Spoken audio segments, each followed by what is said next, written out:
அதனால நான் என்ன பண்ணுவேன்னா, யூடியூப்ல போய் ஒரு கேரக்டர் எப்படி உருவாக்குறதுன்னு சொல்லிட்டு டுட்டோரியல் வீடியோ பார்க்க ஆரம்பிச்சேன். அது எல்லாத்துலயும் இருந்து பொதுவா ஒரே ஒரு விஷயம் மட்டும் நான் நோட்டீஸ் பண்ணேன். அதுதான் கொஸ்டின். அதாவது நம்ம கொஸ்டின் கேட்க கேட்க அதுக்கு கிடைக்கிற ஆன்சர் தான் கேரக்டரா மாறுங்கிறத நான் புரிஞ்சுக்கிட்டேன். இங்க தான் நான் ஒரு ஸ்ட்ராட்டஜி யூஸ் பண்ணேன்.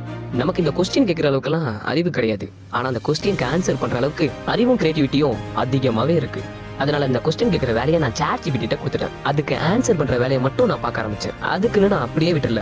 ஏன்னா இது என்னோட விஷன். அப்படி இருக்கல, என்னோட கேரக்டர் எப்படி இருக்குங்கிற அந்த கேள்வியை என்ன தவிர வேற யாரால கேட்க முடியும்? அதை வேற எந்த மிஷினாலையும் ரீப்ளேஸ்மெண்ட் பண்ணவே முடியாது. ஏன்னா இது எனக்குள்ள உருவானது. அது மட்டும் இல்ல, சில சமயம் என்ன நானே அந்த கேரக்டரா நினைச்சு அந்த கேரக்டராவே மாறி நான் அந்த கேரக்டரா இருந்தா நான் அந்த இடத்துல இருந்தா நான் எப்படி முடிவெடுப்பேன்? அந்த சிச்சுவேஷனை நான் எப்படி ஹேண்டில் பண்ணுவேன்?